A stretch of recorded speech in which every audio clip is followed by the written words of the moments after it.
आप देख रहे हैं इंडिया टीवी। आपके साथ मैं हूं मीनाक्षी जोशी। स्वागत है आपका। दमदार 10 देख रहे हैं। सबसे पहले बात, आज अमेरिका में उस राजनीतिक हत्या की करेंगे जिससे पूरी दुनिया सन्न रह गई है। लेफ्ट राइट की लड़ाई में ट्रंप के करीबी की गोली मारकर हत्या कर दी गई। अमेरिका में कंजर्वेटिव एक्टिविस्ट और राष्ट्रपति ट्रंप के सपोर्टर रहे चार्ली क्रिक की गोली मारकर हत्या कर दी गई। बुधवार को यूटा यूनिवर्सिटी कैंपस में कार्यक्रम के दौरान किसी ने चार्ली किर्क की गोली मारकर हत्या की। चार्ली किर्क को तब गोली मारी गई जब वो मंच पर छात्रों को संबोधित कर रहे थे। तस्वीरें आपके सामने हैं। जिस तरह से इतने सारे लोगों के बीच में इस हत्या को अंजाम दिया गया, गोली सीधा उनके गर्दन पर जाकर लगी, जिससे फिर खून के बौछार से उनके गर्दन से निकल आई। चारों तरफ अफरा तफरी का माहौल था। गंभीर हालत में उन्हें अस्पताल तो ले जाया गया, लेकिन उन्हें बचाया नहीं जा सका। राष्ट्रपति ट्रंप ने सोशल मीडिया पर 31 साल के चार्ली किर्क की निधन की जानकारी दी। हैरानी की बात यह है कि जिस वक्त चार्ली किर्क को गोली मारी गई, वो अमेरिका में मास शूटिंग और गन वायलेंस के एक सवाल का ही जवाब दे रहे थे जिस वक्त उनके खिलाफ ये हिंसा हुई। चार्ली एक टेंट के नीचे माइक पकड़कर बोल रहे थे और तभी अचानक एक गोली उनके गर्दन के पास आकर लगी। बहुत तेजी से खून बहा, वो जमीन पर गिर गए। अस्पताल पहुंचाने की कोशिश, इलाज की कोशिश तो हुई, लेकिन ये कामयाब नहीं हो पाई क्योंकि बहुत ज्यादा खून बह चुका था। उन्हें बचाया नहीं जा सका। ये जो तस्वीर आप देख रहे हैं, ये इतनी भीड़ के बीच में चार्ली किर्क मंच पर बैठे हुए हैं, टेंट है और वहां पर जो लोग मौजूद हैं उनके सवालों का जवाब दे रहे हैं। दरअसल यूनिवर्सिटी का ही एक इवेंट था।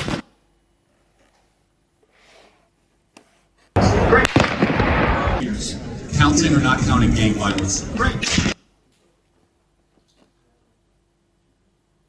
Not counting gang violence. Great.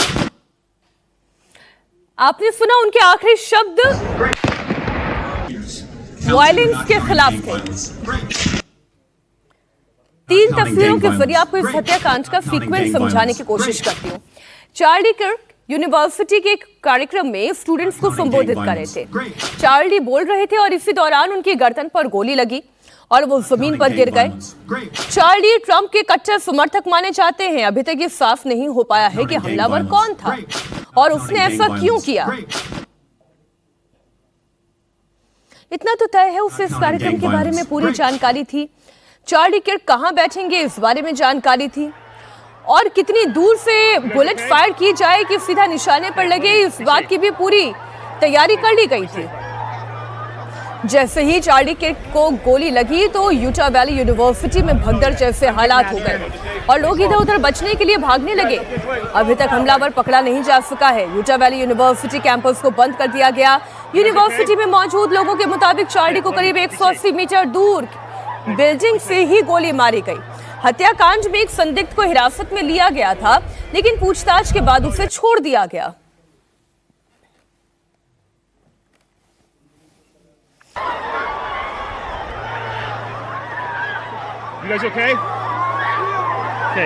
Trump के करीबी चार्ली किर्क को आखिर गोली कैसे मारी गई, उसे एक ड्रोन तस्वीर से आप थोड़ा सा समझिए। इवेंट में चार्ली एक टेंट के अंदर बैठे हुए थे और वहां से वो छात्रों को संबोधित कर रहे थे और जिस टेंट से वो संबोधित कर रहे थे वो टेंट भी इस वक्त आपके सामने दिखाई दे रहा है। और तभी पास की एक इमारत से सटीक निशाना सीधा उनकी गर्दन पर आकर लगा। ये जो हिस्सा होता है, यहां पर आकर फायर हुआ सीधा उनकी गर्दन पर और उसके बाद फिर उनके गले से तेज खून की बौछार निकली, जिसे हम ब्लर करके आपके सामने रख रहे हैं क्योंकि अगर पूरी इमेज आपके सामने रखेंगे तो ये आपको विचलित कर सकती है। अब वो जो आप एक टेंट देख रहे हैं, देखिए ये पूरा ड्रोन विजुअल है और यूटा यूनिवर्सिटी का ये पूरा कैंपस है। ये छत का इलाका है, ये पार्किंग एरिया है, ये और कुछ स्टेडियम नुमा चीजें दिखाई दे रही हैं, कुछ और कंस्ट्रक्शंस यहाँ पर दिखाई दे रहे हैं। और जब आप आगे की तरफ बढ़ेंगे, जब ये ड्रोन विजुअल आपको आगे की तस्वीर दिखाएगा तो बाकायदा आपको एक व्हाइट कैनोपी दिखाई देगी, टेंट दिखाई देगा और टेंट में ही बैठकर चार्ली किर्क जो है वो छात्रों से बातचीत कर रहे थे। ये जो आप टेंट देख रहे हैं, ये देख रहे हैं, ये पोर्शन, यहीं पर बैठकर सवाल जवाब हो रहे थे और इसी सवाल जवाब के दौरान वो गन कल्चर के बारे में बोल रहे थे और गन कल्चर की वजह से जो वायलेंस हो रही है उसके खिलाफ बोल रहे थे और उसी वक्त एक बुलेट फायर की गई। ये देखिए, यहां पर वो उस वक्त बैठे हुए थे और जो अभी तक जितनी भी इनिशियल इनपुट्स आ रहे हैं, जानकारी मिल रही है, कहा यह जा रहा है कि किसी बिल्डिंग से ही जो कि 180 मीटर की दूरी पर थी, वहां से एम करके सीधा उन्हें निशाना मारा गया, जिसमें उनकी जान चली गई। ये जो घटना घटी है उससे एक घटना आपको और याद आ रही होगी, जब डोनाल्ड ट्रंप अपने चुनाव प्रचार में लगे हुए थे और वो अमेरिका के दूसरी दफा राष्ट्रपति नहीं बने थे। ठीक इसी तरीके से उन्हें भी टारगेट किया गया था और गोली जो है उनके बगल से एकदम कान के पास से छू कर निकल गई थी, जान जा सकती थी। चार्ली किर्क को भी कुछ ऐसे ही एम किया गया और उनकी जान चली गई। डोनाल्ड ट्रंप के करीबी कहे जाते हैं। चार्ली किर्क की हत्या से अमेरिका ही नहीं बल्कि पूरी दुनिया हैरान है। आपको बता दें चार्ली किर्क कौन थे। चार्ली अमेरिका की राजनीति में एक प्रभावशाली युवा नेता थे।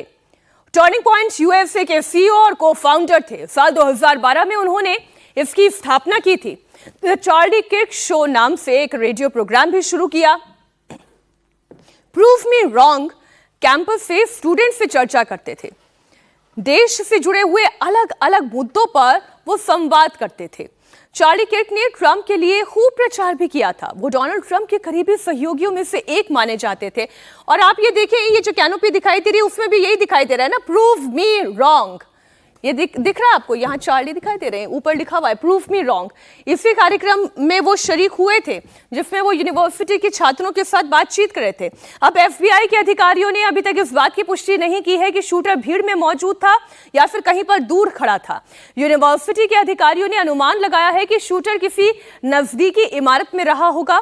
यूटा वैली यूनिवर्सिटी के पास की बिल्डिंग का एक वीडियो भी सामने आया है जिसमें एक शख्स बिल्डिंग की छत पर लेटा हुआ दिखाई दे रहा है। उसके तुरंत बाद एक दूसरा शख्स छत पर दौड़ता हुआ दिखाई दे रहा है। ये देखिए, इसी तस्वीर की मैं बात कर रही हूँ। पहले तो लेटा हुआ दिखाई दे रहा है एक शख्स और थोड़ी देर के बाद दौड़ता हुआ दिखाई दे रहा है। ये देखें, यहाँ पर ये लाल घेरा हमने इसीलिए रखा है जिससे कि आप ये पहचान कर सकें। एक व्यक्ति लेटा हुआ दिखाई दे रहा है, थोड़ी देर बाद वो दौड़ने लगता है। अमेरिकी जांच एजेंसियां वीडियो के आधार पर ही जांच कर रही है, साथ ही आसपास के फुटेज भी खंगाले जा रहे हैं। अमेरिकी राष्ट्रपति डोनाल्ड ट्रंप ने इस पूरी घटना पर गहरा दुख जाहिर किया। ट्रंप ने कट्टरपंथी वामपंथियों को राजनीतिक हिंसा के लिए जिम्मेदार ठहराया। राष्ट्रपति ट्रंप ने चार्ली किर्क को एक महान इंसान बताते हुए उनके निधन पर शोक व्यक्त किया। ट्रंप ने चार्ली किर्क की हत्या को नृशंस करार देते हुए इसकी निंदा की। ट्रंप ने कहा कि अमेरिका में युवाओं के दिल को चार्ली से बेहतर कोई नहीं समझ सकता था। उन्होंने आगे लिखा कि सभी, खासतौर पर वो जो उन्हें बहुत प्यार और सम्मान देते थे। ट्रंप ने लिखा कि मेलेनिया और उनकी संवेदनाएं उनकी पत्नी एरिका, उनके परिवार के साथ है। इसके साथ ही ट्रंप ने चार्ली को एक महान अमेरिकी देशभक्त बताते हुए उनके सम्मान में अमेरिकी झंडे को रविवार शाम 6 बजे तक आधा झुकाने का आदेश दिया है। At the heinous assassination of Charlie Kirk on a college campus in Utah. Charlie inspired millions, and tonight all who knew him and loved him are united in shock and horror. Charlie was a patriot who devoted his life to the cause of open debate and the country that he loved so much, the United States of America. He fought for liberty, democracy, justice, and the American people. He's a martyr for truth and freedom, and there's never been anyone who was so respected by youth. Charlie was also a man of deep, deep faith, and we take comfort in the knowledge that he is now at peace with God in heaven. Our prayers are with his wife, Erica, the 2 young, beloved children, and his entire family, who he loved more than anything in the world. We ask God to watch over them in this terrible hour of heartache and pain. This is a dark moment for America. America में राजनीतिक हिंसा का on camera ये पहला murder है, लेकिन इससे पहले भी सियासी हिंसा की फहरिस्त बहुत लंबी है। जून 2025 की ही बात करें जब मिनीसोटा में सांसद और उनके पति की हत्या कर दी गई थी। अप्रैल 2025 में पेंसिल्वेनिया के गवर्नर के घर में आग लगा दी गई। जुलाई 2024 की बात करें जब प्रचार के दौरान ट्रंप पर गोली लगी थी। गोली चलाई गई थी, हालांकि वो बच गए थे इसमें। अब ट्रंप के करीबी चार्ली किर्क की हत्या कर दी गई। चार्ली किर्क की हत्या के बाद अमेरिका में काफी गुस्सा देखा जा रहा है। सभी राजनीतिक दलों ने इसकी निंदा की है। Just because you speak your mind on an issue doesn't mean you get shot and killed. In this country, we have the First Amendment. We have freedom to speak what's on our mind and shouldn't get shot because we believe in our system of democracy, conservative, liberal, whatever you are, you shouldn't be shot. We're talking about Charlie Kirk right now. That's the subject of this that we're talking about right now. Democrats own this 100%. And I'm not going to let you take the conversation somewhere else. People are trying to shut down free speech making like Charlie Kirk. There's no place in this society. Charlie, he's come to my district. We text and talk about policy. He was ironically trying to engage, whatever you think of his views or my views, he was trying to engage in civil discourse on college campuses and invite people opposing views and just go back and forth and have a debate. We ought to be able to debate and have dialogue and go to college campuses without fear of, this kind of attack. But अब बात नेपाल में आई क्रांति की करते हैं। नेपाल में जिन्फी क्रांति का चौथा दिन है। नेपाल में आज कैसे हालात हैं? नेपाल का अगला प्रधानमंत्री कौन होगा? नेपाल को कौन लीड करेगा? क्या नेपाल में भी बांग्लादेश मॉडल ही लागू होने वाला है? क्योंकि नेपाल में बांग्लादेश की तर्ज पर जो विद्रोह शुरू हुआ था वो अब उसी ओर बढ़ता हुआ दिखाई दे रहा है। नेपाल में आज शांति है, कहीं से कोई हिंसा की खबर नहीं आई। आर्मी ने आज नेपाल में सुबह शाम कर्फ्यू में 2-2 घंटे की ढील दी है। इसके चलते सड़कों पर आज सुबह से थोड़ी चहल पहल दिखाई दी है। इस बीच अंतरिम सरकार की गठन की प्रक्रिया भी तेज हो गई है। सुशीला कार्की नेपाल की नई प्रधानमंत्री हो सकती हैं, क्योंकि सुशीला कार्की जिन्फी की पहली पसंद बनकर उभरी हैं। नेपाल में करप्शन और नेपोटिज्म के खिलाफ 8 सितंबर को जेनजी क्रांति की शुरुआत हुई। इसमें पुलिस की फायरिंग में 21 लोगों की जान गई, 500 से ज्यादा लोग घायल हुए और इसके बाद अगले दिन 9 सितंबर को जेनजी का आंदोलन और आक्रामक हो गया। संसद भवन, राष्ट्रपति भवन, सुप्रीम कोर्ट सब कुछ फूंक डाला। हालात ऐसे हो गए कि सेना को पूरे नेपाल को कंट्रोल में लेना पड़ा। कर्फ्यू लगा दिया गया। हालांकि आज कर्फ्यू में सुबह शाम की थोड़ी ढील है। नेपाल के प्रधानमंत्री ओली को 9 सितंबर को इस्तीफा देना पड़ा था, जिसके बाद नेपाल में अंतरिम सरकार के गठन की प्रक्रिया तेज कर दी गई। नेपाल की पूर्व चीफ जस्टिस सुशीला कार्की का प्रधानमंत्री बनना लगभग तय दिखाई दे रहा है, क्योंकि जेनफी के साथ ही काठमांडू के मेयर बालेन शाह ने भी सुशीला कार्की के नाम पर मुहर लगा दी है। जिस तरीके से 2 दिनों पहले प्रदर्शनकारियों ने जबरदस्त तरीके से उत्पात मचाया था, जबरदस्त तरीके से आगजनी हुई थी, उसके बाद अब ऐसा लग रहा है कि नेपाल में शांति व्यवस्था दिखाई पड़ रही है और अंतरिम सरकार के गठन को लेकर के जो प्रयास किए जा रहे हैं उसको लेकर के भी एक शांति की जो वजह है वो सामने आ रही है। हम इस समय नेपालगंज के बॉर्डर पे मौजूद हैं और अगर आप सीधे देखेंगे तो नेपालगंज बॉर्डर में भी आपको शांति नज़र आएगी। नेपाली आर्मी जो है, इसके अलावा नेपाल के जो आर्म्ड पुलिस फोर्स के लोग हैं वो मौके पर ही खड़े हुए हैं। हालांकि जो गेट्स हैं उन गेट्स को यहाँ पर बंद कर दिया गया है। पूरी तरीके से जो कर्फ्यू की स्थिति है उसमें कुछ ना कुछ ढील ज़रूर दी गई है। लोग जो आ सकते हैं, जिन्हें इंडिया आना है, जिनके पास कोई वैलिड रीज़न है, या जो लोग नेपाल जाना चाहते हैं जिनके पास वैलिड रीज़न है, वहाँ के डॉक्यूमेंट हैं, आईडीज़ है, उनको पहचान पत्र देख करके फ़िलहाल छोड़ा जा रहा है। लेकिन बॉर्डर की स्थिति की बात किया जाए तो देखिए, लोग रोज़मर्रा का जो सामान होते हैं जिसमें आलू है, सब्जी है, साग है, वो सब फिलहाल लेकर के जा रहे हैं ताकि शांति व्यवस्था दोबारा एक बार स्थापित हो सके। भैया, अंदर सब्जी वगैरह की भी समस्या चल रही है क्या? नहीं, समस्या है। कहाँ रहते हैं आप लोग? नेपालगंज। नेपालगंज में महंगाई स्थिति बहुत ज़्यादा बढ़ गई क्या? उधर जो कच्चा सब्जी था वो बहुत महंगा बेच रहे हैं, तो इसलिए इधर आए थे तो सोचे आलू प्याज लेते थे। अभी क्या स्थिति है, शांति है कि नहीं है? अभी तो है, मगर फिर बढ़ भी सकता है, घट भी सकता है। बवाल माहौल शांत है, बवाल नहीं है, लेकिन आदमी अभी डर के मारे बाहर नहीं निकल रहा है। जो सरकार पहले थी, क्या उससे आप लोगों को भी नाराजगी है? बहुत नाराजगी थी सर, वो एकदम चोर था, वो इतने लोगों को मरवा दिया, इतना हादसा हो गया सर। वो सरकार है। तो क्या क्या लिया है भी आपने साग सब्जी में? सर इसमें तेल है, थोड़ा नमकीन है घर का, ये थोड़ा बर्तन है और आलू प्याज है।